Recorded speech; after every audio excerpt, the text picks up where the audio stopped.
You can just about see the paws. Oh, there's the snoot. There's the snoot to boop. Joe, funny little dog, he's asleep.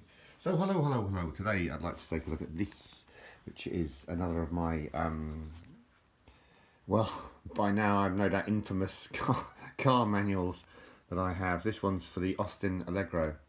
Oh, he's coming. It's stiff though, isn't it? We're all stiff now. I'm as old as you are, mate, innit? In fact, older.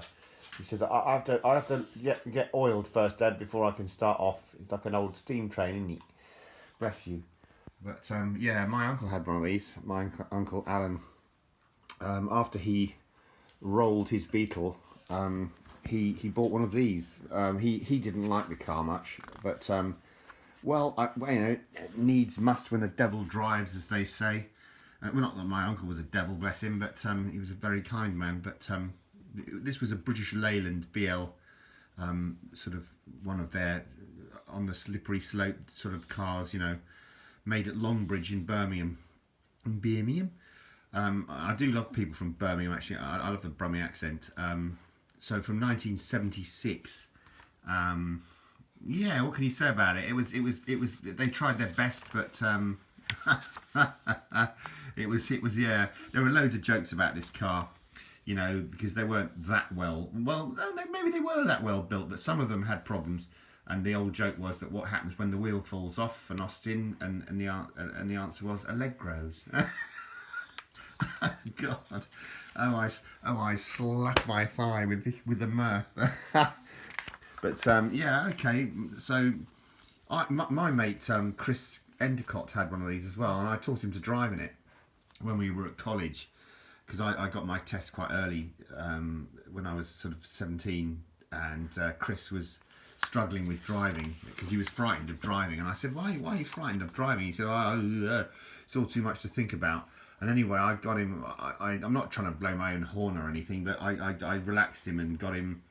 You know, Christ, I didn't give him a massage or anything. I just psychologically relaxed him in his mind, as to say that, you know, do this, and then it'll all work out. And he did, and it did work out, and he passed his test, bless him. And the next thing I know, he was picking me up in his Austin Allegro to go out on a victory drive. So happy memories, happy days. But here we are. There's the controls and all the rest of it for the car. They were actually they did a luxury version of it, which was quite surreal actually. It had a sort of Rolls Royce grille on the front. I forget what it was called, the Vanden Plas or something like that. It was called. Oh God, it was really Thunderbirdy. You know, it's like Penelope's, you know, Pink Panther or whatever that car was called. That, you know, the Thunderbird Penelope. That's a cracker. That is, that joke. When Lady Penelope says to her butler Parker, she goes, "Oh Parker, take off my bra." And Parker says, "Yes, m'lady." And she goes, "Parker, take off my panties." And he goes, "Yes, m'lady." And she goes, "And Parker, don't ever let me catch you wearing them again." Oh well. But anyway, this is a cracker of a car, I can tell you. And it had these safety catches. You see these? Safety catch you. These were the door handles, and the reason why they're flush, the door, was because they noted in accident situations that when little children used to step out in front of cars, often they were glanced off them. They didn't get hit, thank God. But there were huge amounts of chest injuries from the old kind of grab it and press the button door handles that used to stick out. You know the ones I mean, where you hook your hand in and you press the button. They used to stick out proud a couple of inches out of the car, innit? And little children used to get their chests ripped open or bruised, and so it was decided for safety that they would have these flush handles. That was a good idea, darn good idea. I once saw a little girl get knocked over by a car. The funniest thing was that she was fine, she wasn't injured, but her shoe was schwacked off her foot, and it went skating down the road like a roller coaster. No, it wasn't a roller coaster. It was like an ice skate, and she was obviously in shock. So I ran over to her. I was only a child. I ran over to her and said, "Are you okay? You okay?" And by then, an adult had arrived, and we all kind of just calmed her down. But we went looking for her shoe, and it was literally about 100 yards down the road from where she'd been actually hit by the car. unbelievable. Strange things that you remember. Well, strange things that I remember anyway. So there's the bonnet release catch and all the rest of it, and the prop that you put with all the bonnet up and all the geezer. So cigarette lighter, probably quite a new thing then, having a cigarette lighter. Certainly my uncle would have used that. He'd have had that to good use, that's a fact. He used to smoke like a chimney. Having said that, he was quite defiant of death because he lived till he was 92 and smoked till he was about 86 or something like that. So yeah, you know, it's like that. Well, there's another old joke, isn't there? You know, well, where this old man walks in and he says to the doctor, you know, the doctor says to him, you know, how many cigarettes do you smoke? And he says about 100 a day. And he says, how many beers do you drink? And he says about sort of 10 a day. And the doctor says, and how old are you? And he says 24. Well, yeah, no, you wouldn't have got that joke anyway. I can't. It's the way I tell them. But no, that was the car. Yeah, they were pretty decent, as I suppose, to drive in. You know, not a bad motor. The reason why I had this, I have had manuals to any car that I have memories of. What are you talking about, though, isn't it? It's squeaking, it is. It's I've got so much chicken in my tummy, in it.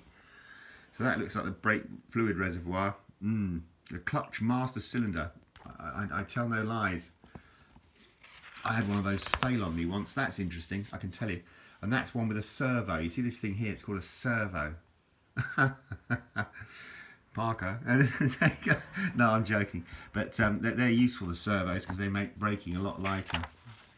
I remember I discovered about a servo when I took my car down my very steep uncle's driveway once. Same Uncle Alan. And I had the engine switched off. And of course, when the engine is switched off, the servo doesn't work. And neither do the blinking brakes. Oh, well. But, yeah. That's the old alternator fuse box. I've been in fuse boxes a lot in my car ownerships, I can tell you, because that's usually what goes wrong first, when the fuses start to go shut, for shiz, and all the rest of it. But I'm not saying these cars were doing that. I think these ones were more tin worm corrosion. You know, I best speed up, hadn't I? Otherwise, it's all gum, so it's all over. There's too much going on. So there we go. Let's go to the back. Unipart. Those Unipart used to do all the bits for Leyland, I remember. Wonderful car memories for me, really. I do like cars as well, you know. I don't drive one now, actually. Selected lubricants. I'm on 2 wheels again, which is odd, but, well, no, it's not odd. It's just me. I ain't got no money.